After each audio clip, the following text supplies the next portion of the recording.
Materi pertama tentang pertumbuhan dan perkembangan. Pertumbuhan itu dia berupa perubahan jasmani di mana ada jumlah, ada volume sel itu dia semakin bertambah.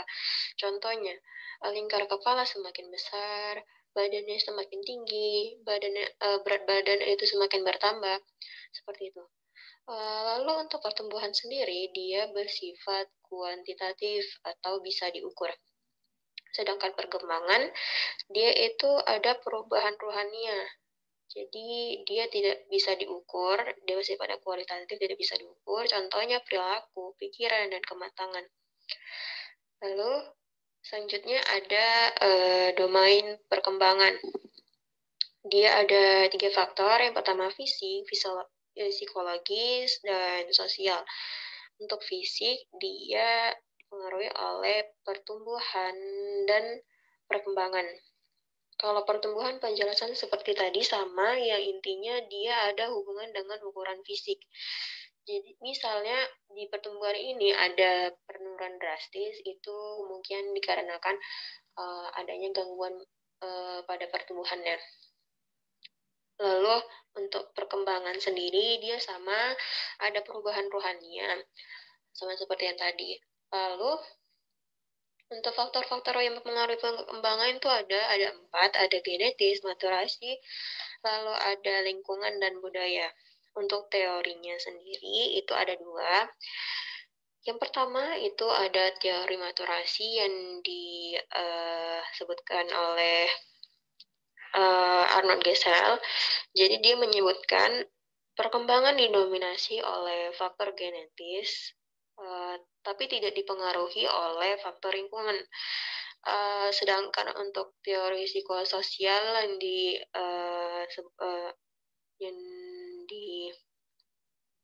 dijabarkan oleh Erik Erikson, dia menyebutkan perkembangan ini dipengaruhi itu biasanya oleh faktor sosial dan budaya. Lalu ada nih periode perkembangan, ada 7.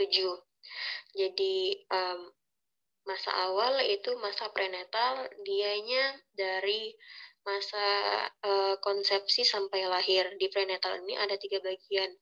Yang pertama yaitu germinal, dia usia 1 sampai 2 minggu, lalu embrionik usia kehamilan 2 sampai 8 minggu, sedangkan fetal usia 9 sampai 38 minggu. Yang kedua, selain prenatal itu ada infansi, dari lahir sampai 2 tahun. Lalu selain itu ada childhood, jadi dia usia 2 sampai 10 tahun untuk perempuan dan 2 sampai 12 tahun untuk laki-laki. Lalu ada adolescence, 10 sampai 18 tahun untuk perempuan, 12 sampai 20 tahun itu untuk laki-laki. Lalu untuk selanjutnya itu yang adulthood, dianya 18 sampai 40 tahun. Yang pertengahan dia ada 40 sampai 65 tahun, yang paling tua dianya itu 65 tahun sampai dia meninggal. Untuk materi kedua tentang perubahan muskuloskeletal manusia. Ini ada 3, dari yang embrionik, ada yang remaja dan dewasa, lalu ada yang lansia. Untuk pada yang bayi, dia biasanya muskuloskeletal itu berkembang dari mesodom. Kecuali si otot-ototnya ini, otot-otot iris ini yang terbentuk dari ektodom atau piala optik. Lalu otot rangkanya itu berasal dari mesodom paraxial, sedangkan otot polosnya itu berasal dari mesodom splanchnic. Otot polos dan otot jantung itu sama, berasal dari mesodom splanchnic. Lalu ada juga otot tubuh berkembang dari diferensiasi mioblast yang berasal dari mioblast protikum itu untuk otot mata. Lalu juga selain otot mata dia juga untuk otot lidah, ada otot lengkung faring, lalu ada otot pengunyah, otot wajah untuk ekspresi, lalu ada myotom summit. Lalu ada yang selanjutnya kan tadi udah yang bayi. sekarang yang remaja dan dewasa. Remaja kan pasti mengalami masa pubertas. Jadi pubertas memiliki peran yang sangat penting dalam pertumbuhan tulang. Jadi tulang akan mengalami menjang dan peningkatan kepadatan pada tulang. Pubertas ini biasa dikaitkan pada massa tulang yang lebih besar, sementara pubertas yang terlambat dia mengakibatkan massa tulang itu berkurang atau kurang. Kalau untuk dewasa, tulang atau periosteum atau selaput tulang itu tampak dalam keadaan istirahat. Tapi apabila ada gangguan patologi atau penyakit, itu proses regenerasi dari tulang itu akan segera terbentuk. Itu pada dewasa. Sedangkan pada lansia, proses penuaan ini berpengaruh pada perubahan semua sistem tubuh, termasuk juga sistem muskuloskeletal. Jadi perubahan muskuloskeletal ini pada lansia itu mencakup perubahan anatomi dan fisiologis. Materi ketiga tentang perkembangan respirasi. Nah, di perkembangan respirasi ini dari periode embrionik, periode fetal, sampai periode postnasal. Di periode ini juga ada fase-fasenya. Yang pertama itu kita langsung ke periode embrionik. Embrionik ini terdapat, yang pertama ada fase embrional. Dia masanya minggu ke-4 sampai ke-7 kehamilan. Jadi fase pembentukan saluran di fase ini akan terjadi pembentukan saluran nafas, yaitu ada faring, laring, trakea, dan bronkus, dan juga ada pleura. Untuk periode fetal, ada fase pseudolandular, jadi terjadi pada minggu ke-5 sampai ke-17. Di fase ini dia terjadi pembentukan bronkus. Juga terjadi pembelahan yang bentuk 15 hingga 20 saluran udara. Lalu selanjutnya ada fase kanalikular, terjadi pada minggu ke-16 sampai ke-26, di mana fase ini terjadi pembentukan saluran udara yang paling di atau paling bawah yang mengarahkan ke penyelesaian morfogenesis percabangan dan pembentukan penghalang darah, dan lain-lain. Untuk fase selanjutnya itu ada fase sakular atau fase terminal sakular. Terjadi pada minggu ke-24 sampai ke-38, di mana fase ini terjadi perluasan udara. Selanjutnya itu ada periode postnatal. Terjadi fase alveolarisasi atau fase 1 terjadi pada 36 minggu setelah kelahiran sampai 3 tahun. Nah, fase ini terjadi pembentukan septa sekunder atau septasi. Dia akan mengakibatkan pembentukan alveoli. Lalu ada fase alveolarisasi lanjutan atau fase 3 terjadi pada usia 2 tahun sampai dewasa muda, yaitu 17 sampai 21 tahun. Fase ini terjadi pembentukan septa sekunder atau septasi, tetapi sekarang ini terangkat dari septa alveolar dewasa yang mengandung jaringan kapiler berlapis tunggal. Selanjutnya yang terakhir yaitu fase mikrovaskular maturasi, terjadi pada usia 3 sampai 21 tahun. Jadi usia ini tidak pasti atau relatif. Jadi di fase ini dia fase remodeling dan pematangan septa intraalveolar dan kapiler.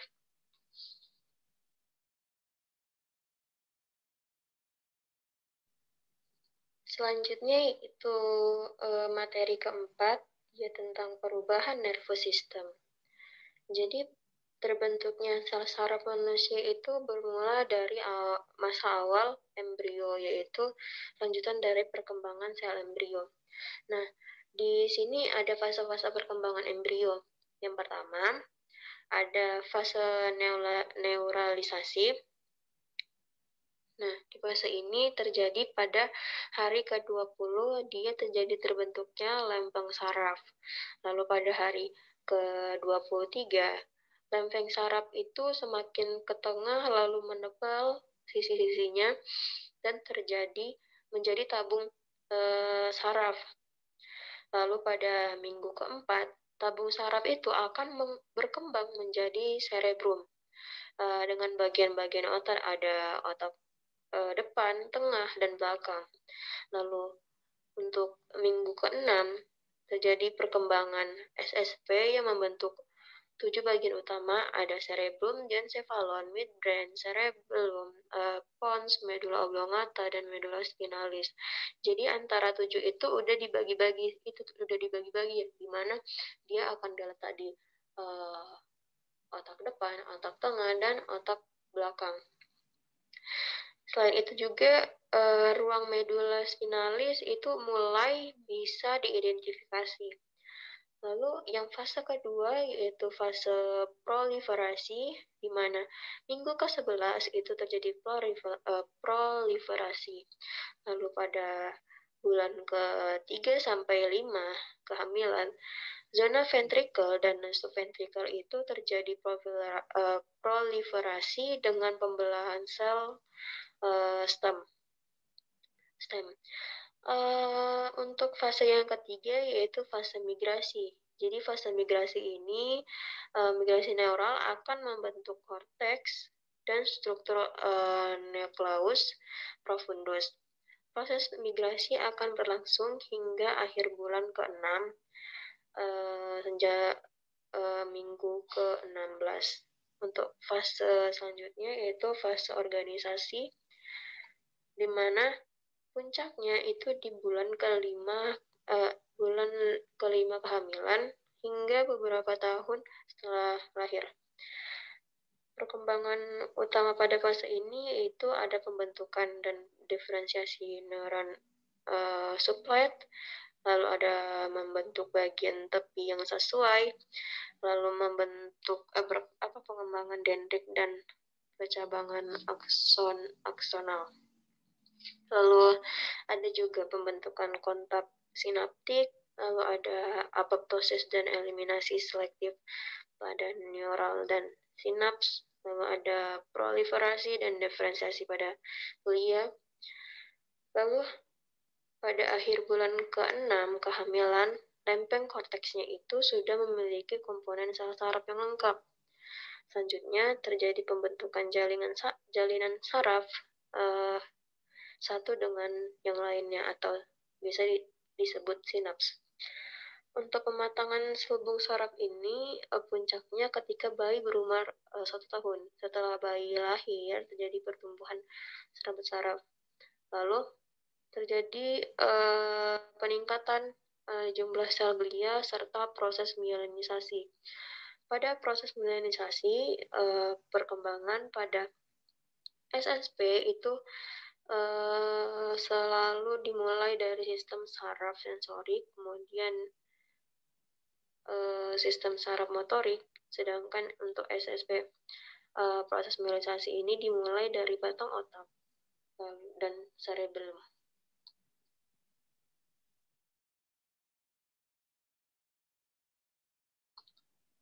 Selanjutnya yaitu materi kelima, ada motor development atau perkembangan perilaku gerak. Jadi di motor development itu adalah hasil dari interaksi maturasi dia. Jadi pertumbuhan fisik, proses pembelajaran, dan bisa diobservasi secara genetis dan adaptasi lingkungan. Nah, motor development ini memiliki perubahan yang berhubungan dengan usia. Jadi Lalu ini maturasi akan mengarahkan perkembangan secara genetis dalam perubahan fisik yang terjadi pada masa janin berupa diferensiasi organ, mielinisasi saraf, dan osifikasi secara primer dan sekunder. Nah, kenapa tadi dibilang motor development ini sangat berpengaruh pada usia? Jadi ada teori behavior mengatakan perubahan perilaku ini disebabkan oleh pengalaman. Jadi untuk bertambahnya usia pasti pengalaman gerak itu atau tingkah laku itu semakin bertambah. Lalu ada ini motor development adalah perubahan motor behavior. Jadi yang tadi perubahan tingkah laku yang dari hasil pengalaman yang dialami selama siklus kehidupan dan berubah karena adanya kebutuhan. Jadi motor development ini juga ikut serta maturasi dan learning ini saling bergantungan. Dan dasar dari gerakan fungsional ini adalah korteks. Selanjutnya itu materi ke-6. Ada motor kontrol, ada motor learning, postur, dan balance. Jadi motor kontrol ini dia kemampuan mengatur, mengarahkan mekanisme-mekanisme yang penting dalam gerakan. Nah, ada nih yang mempengaruhi gerakan. Dia ada 3 faktor. Ada individu, ada penugasan atau task, ada juga lingkungan. Individu ini harus memiliki persepsi dan aksi yang kognitif untuk menghasilkan gerakan. Jadi, persepsi dan aksi ini interaksi utama yang menghasilkan movement, tapi tidak lengkap bila tidak ada si kognitif. Jadi, persepsi, aksi, dan kognitif itu harus menjadi satu untuk menghasilkan gerakan pada si individu. Lalu, yang kedua itu ada penugasan atau task. Penugasan ini harus memiliki mobility, stability, dan skill. Jadi skill tuh seharusnya paling utama di penugasan ini, tapi tidak boleh. Maksudnya harus diikuti oleh si stability dan mobility-nya.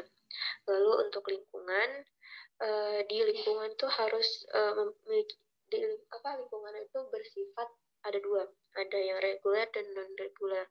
Kalau yang reguler itu contohnya misalnya kita saat duduk pasti membutuhkan meja dan kursi seperti itu, jadi dia bisa dinilai. Kalau dia non reguler berarti tidak bisa dinilai, misalnya siang dan malam seperti itu. Lalu di motor kontrol ini ada 4 tahapan. Ada mobility, jadi yang gerak, lalu ada yang stability, harus ada yang misalnya kalau berdiri harus ada yang stabil tungkainya seperti pelviknya gitu. Lalu untuk lalu ada mobility and stability, lalu juga ada skill. Di motor kontrol ini juga ada teori-teorinya. Ada teori refleks, jadi di mana seseorang itu memiliki perilaku yang terjadi karena adanya pengaruh dari refleks yang saling terkait. Sedangkan teori kedua itu ada teori hierarki, di mana dia menyebutkan otak memiliki tingkat kontrol yang meningkat, sedangkan meningkat, sedang, lalu kontrol yang tinggi, sedang, dan rendah gitu maksudnya. Sama dengan area asosiasi yang lebih tinggi, motor kontrol, motor cortex, dan spinal level pada fungsi motorik. Untuk yang ketiga yaitu ada teori motor program, di mana sentral motor pattern dapat diaktifkan dengan sensori stimuli atau central process. Lalu untuk teori keempat ada teori sistem, ada koordinasi gerak, ada untuk merubah tubuh menjadi sebuah sistem yang dapat dikontrol. Jadi ada yang kelima yaitu ada teori ekologi, sistem motorik. Sistem motorik kita ini memungkinkan kita untuk berinteraksi secara efektif dengan lingkungan untuk melaksanakan perilaku yang berorientasi secara goal. Lalu tadi kan udah motor kontrol, sekarang motor learning, jadi yang belajar, jadi suatu proses mendapatkan perubahan motor skill melalui latihan dan pengalaman. Di motor kontrol ini ada 3 fase, ada kognitif di mana seseorang ini setiap tahapannya terdiri dari menerima dan menyampaikan untuk kognitif. Yang kedua ada asosiatif, seseorang belajar dari kesalahan hingga menyadari strategi terbaik untuk tujuan bergeraknya, mencapai tujuan bergeraknya. Lalu ada automatik, di mana memungkinkan seseorang membagi perhatian pada tugas yang berbeda. Lalu ada postur dan balance. Postur dan balance ini sangat penting untuk mencapai kemandirian yang beraktivitas seperti duduk, berdiri, berjalan. Jadi di mana ada postur duduk yang baik itu di mana, lalu balance-nya juga. Lalu untuk postur kontrol ini, jadi dia membutuhkan stability, di mana ada kaki, ada kepala, trunk, pelvic. Jadi postura kontrol ini kemampuan mempertahankan posisi, jadi sama dengan stability dan interaksi antara muskular dan neural system. Materi ketujuh tentang pengaruh eksternal dan internal pada pertumbuhan dan perkembangan. Untuk faktor internal itu ada gen.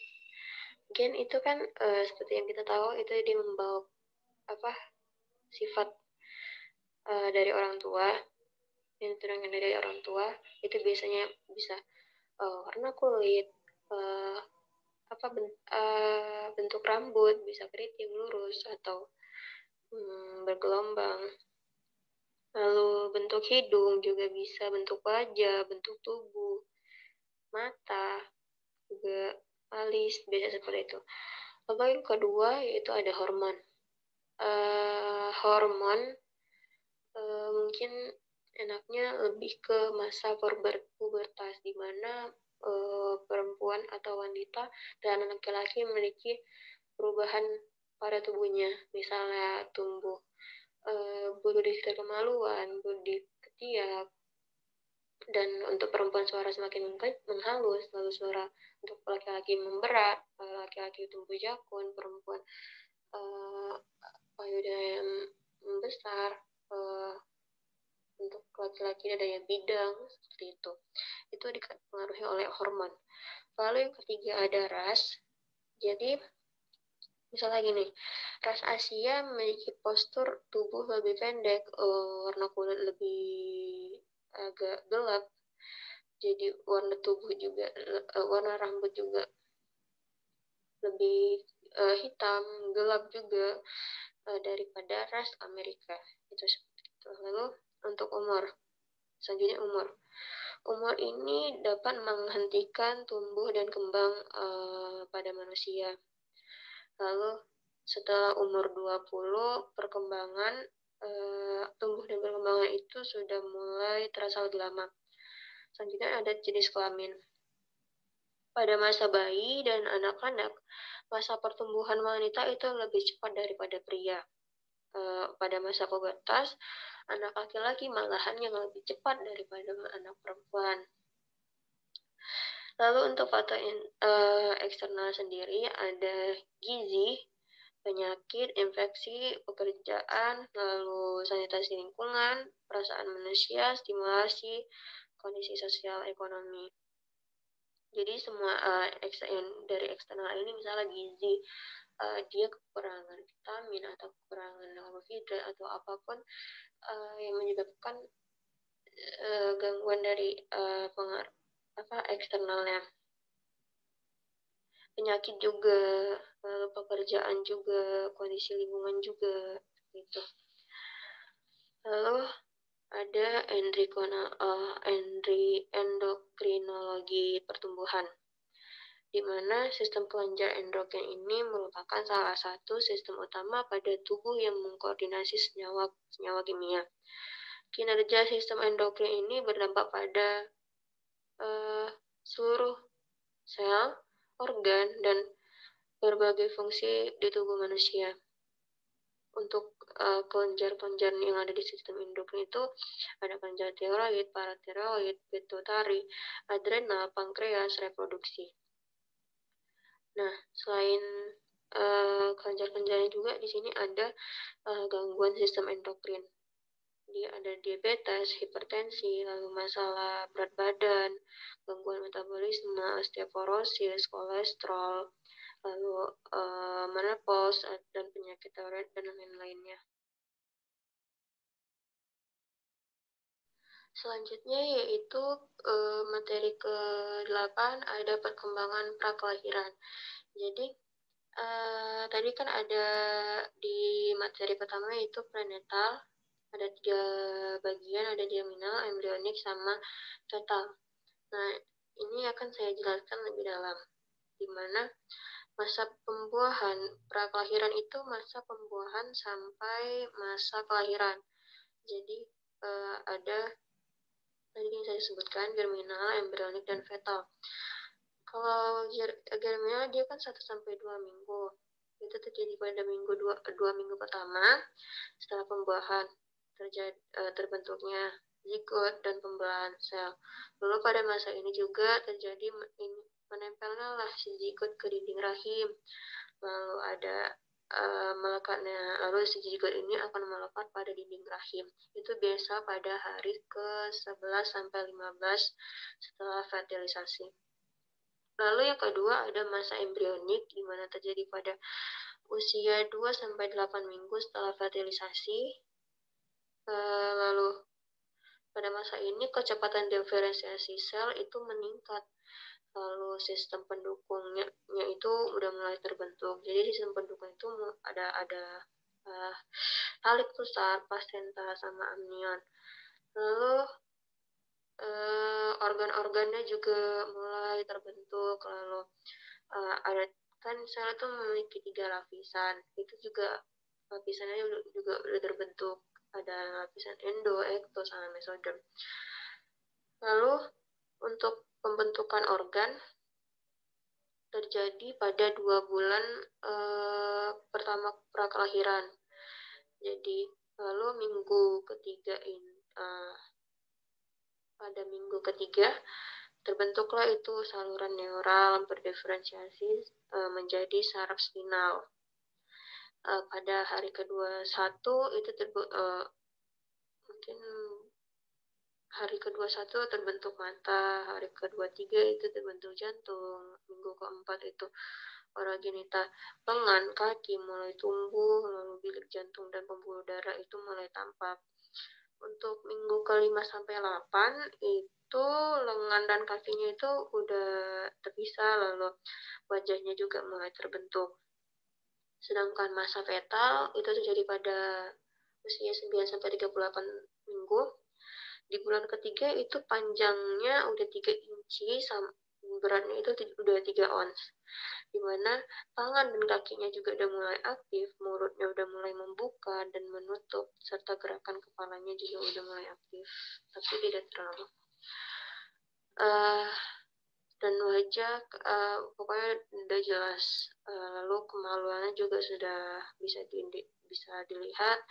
Lalu pada bulan keempat, di akhir bulan keempat, panjangnya udah 6 inci, lalu beratnya 4-7 ons, dan pertumbuhannya itu di bagian bawah lebih cepat. Lalu si ibunya juga udah merasakan pergerakan. Lalu untuk akhir bulan ke-5 itu panjangnya 12 inci, beratnya 1 pon. Lalu kulit, kuku, tangan, kaki itu sudah mulai terbentuk, gerakan semakin aktif juga. Sampai bulan ke-6 mata dan kelopaknya itu udah terbentuk. rambutnya yang menutupi kepala itu juga udah mulai terasa. Muncul gerakan pernapasan yang tidak teratur juga di akhir bulan ke-7, itu panjangnya 16 dan beratnya 3 pon. Lalu 2 bulan terakhir lapisan lemaknya itu mulai berfungsi dan beratnya naik menjadi 4 pon dan panjangnya 20 inci. Lalu selanjutnya di materi ke 9 ada tahapan perkembangan tampilan gerakan pada bayi usia 0-12 bulan. Yang pertama ada neonatal di usia 0-10 hari, itu gerakannya random, lalu dominasi fleksi, ada fleksi elbow, shoulder, knee, finger, lalu ada elbow, itu semuanya fleksi dan gerakannya masih random. Lalu untuk bulan 1 bulan, dianya gerakan kendam mulai berkurang, tapi masih ada gerakan fleksi yang dominan. Masih ada tuh tadi yang fleksi yang hip, knee, shoulder, lalu elbow, finger. Untuk 2 bulan, dianya mulai mengerti orang sekitar, lalu juga untuk gerakannya dominan ekstensi tanpa menghilangkan si fleksinya. Lalu mengalami peningkatan pada spinal ability, motor kontrol, dan kewaspadaan. Untuk bulan ketiga, visual lebih baik, lalu kepalanya lebih ke midline. Jadi misalnya nih, arah kepala itu ke kanan, tapi badannya juga jadi kolaps. Jadi misalnya ke kanan, badannya ngikut ke kanan dan kolaps. Lalu untuk 4 bulan, visualnya malah lebih baik dari sebelumnya, mulai terkontrol dan mulai lebih fungsional. Kepala sama terang itu ke midline dan sudah bisa tengkurap.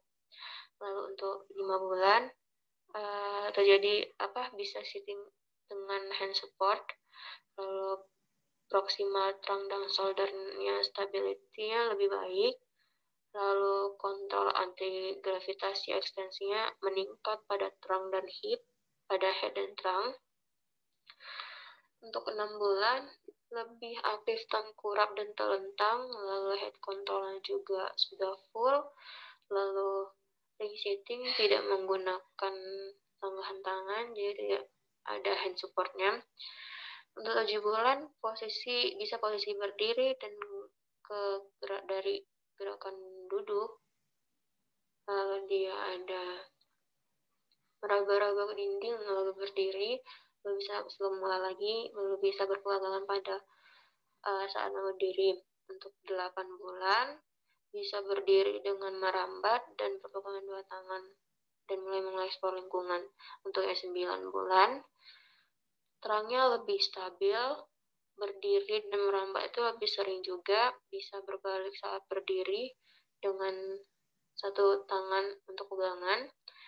Untuk 10 bulan bisa naik turun tangga, maksudnya bisa ngerasain ini naik ini turun seperti itu. Lalu pegangan 1 tangan, persepsi lebih berkembang. Untuk 11 bulan keseimbangan lebih baik dan gerakannya itu lebih bertujuan, bisa berdiri dari posisi jongkok, lalu pegangan 1 tangan kadang dilepas, itu 11 bulan. Kalau 12 bulan tuh bisa berjalan, lalu lepas tangan, lalu bisa juga mengangkat kaki. Selanjutnya itu di materi ke-10 dan 11, dia ada pertumbuhan perkembangan anak dan remaja. Untuk masa anak itu kan biasanya di usia 2 sampai pokoknya prasekolah deh. Di umur 60-72 bulan itu pertumbuhannya masih stabil, di mana panca indera dan sistem reseptornya itu menerima rangsangan, serta proses memorinya itu harus sudah siap karena dia harus untuk untuk sekolah gitu loh, jadi harus sudah siap. Jadi di prasekolah ini udah mulai senang bermain, apa-apa main gitu kan. Lalu untuk sistem skeletalnya sebagai kerangka internal tubuh jadi terdiri dari 270 tulang pada saat lahir, lalu untuk 206 pada saat dewasa. Massa tulang ini akan sampai usia 21 tahun keberadaan maksimal. Fungsinya ada, fungsi skeletal juga ada. Yang pertama ada support, jadi dia menyediakan kerangka. Tanpa tulang rusuk, tulang rawan, otot interkostal, paru akan kolaps. Yang kedua ada movement atau gerakan. Jadi gerakan ini didukung oleh otot rangka. Jadi movement ini harus disupport oleh, harus ada si support ini. Persendian akan tulang ini memungkinkan gerakan antar tulang, mungkin gerakan. Lalu yang ketiga ada protektor, di mana tengkorak itu fungsinya untuk melindungi otak. Ada vertebra, dia melindungi medula spinalis. Lalu tulang rusuk, tulang belakang, sternum itu dia melindungi paru, jantung, pembuluh darah utama. Lalu yang keempat ada production of blood cells, jadi produksi dari sel darah. Pada anak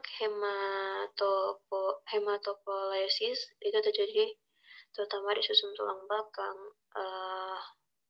seperti femur dan tibia. Kalau orang dewasa dia terjadi di pelvis, cranium, vertebra, dan sternum.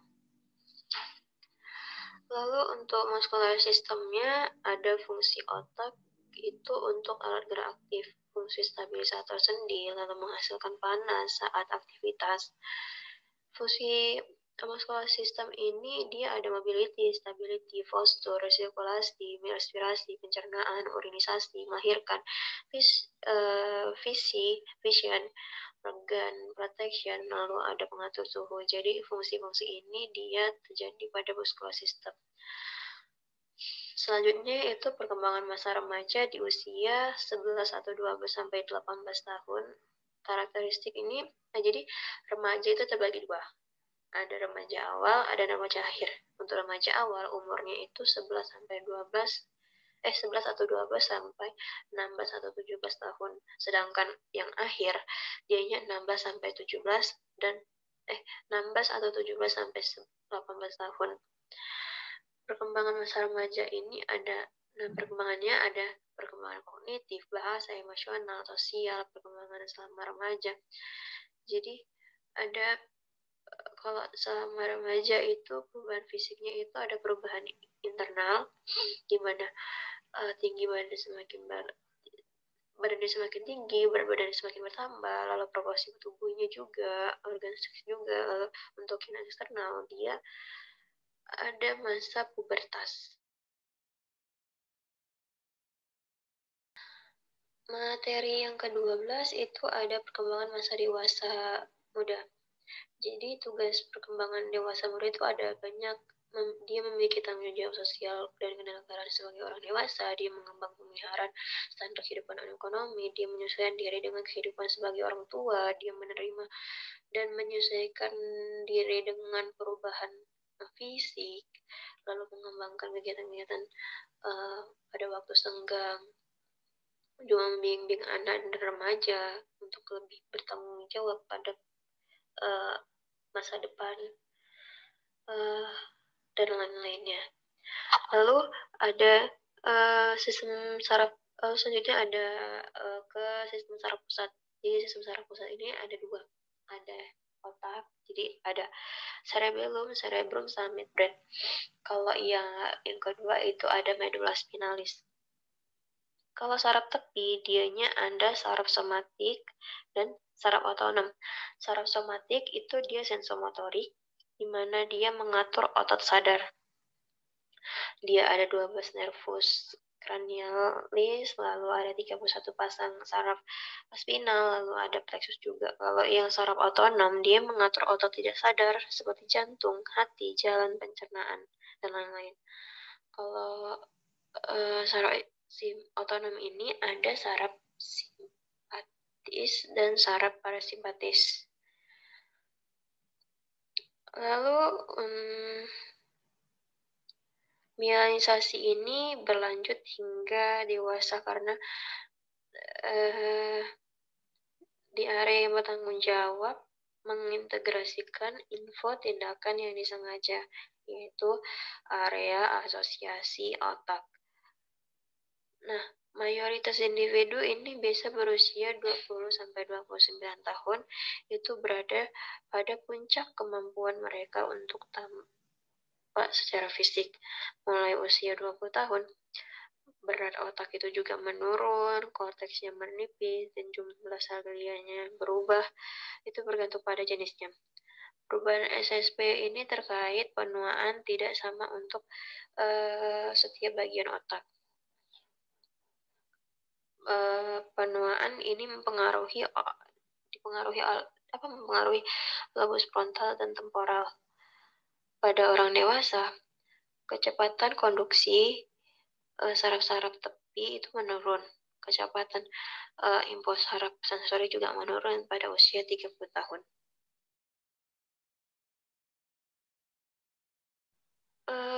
Tadi kan udah dewasa muda, sekarang yang materi ke-13 itu ada perkembangan masa dewasa tua. Jadi perkembangannya itu berupa perkembangan fisik, ada kognitif, sama bahasa dan mental. Kalau yang fisik, di mana dia kurangnya tingkat metabolisme, menurunnya kekuatan otot, lalu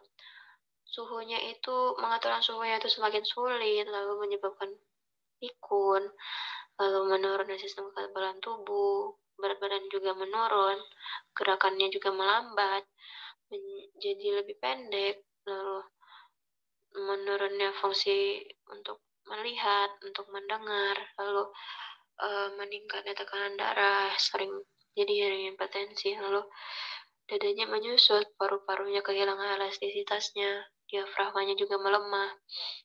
Untuk yang kedua yaitu perkembangan kognitif. Kalau kognitif, menurunnya berpikir abstrak juga yang menurun juga, lalu kecepatan proses informasinya juga menurun, jadi tidak bisa memberi informasi secara cepat pada usia dewasa ini dan lainnya. Lalu yang ketiga itu ada perkembangan bahasa, di mana keterampilan bahasa juga menurun, sulit memahami pembicaraan. Lalu yang keempat adalah kesehatan mental, di mana meningkatnya risiko depresi. Untuk pada usia dewasa ini sering mengalami depresi. Lalu penyakit mental seperti demensia, Alzheimer, lalu ada ketakutan yang berlebihan, itu banyak ke perkembangan mental. Yang kelima, baiknya di perkembangan dewasa tua ini ada di agamanya. Jadi religiusnya itu semakin meningkat, lalu apa-apa yang dilakukan itu lebih ke religiusnya. Masalah apapun itu lebih menangannya lebih ke religius.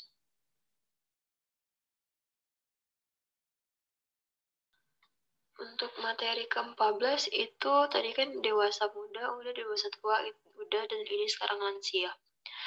Nah, untuk kalian tahu, lansia itu ada 3 bagian. Ada yang elderly, ada yang old, ada yang very old, di mana yang elderly itu di usia 60-74 tahun, yang old itu dia 75-90 tahun,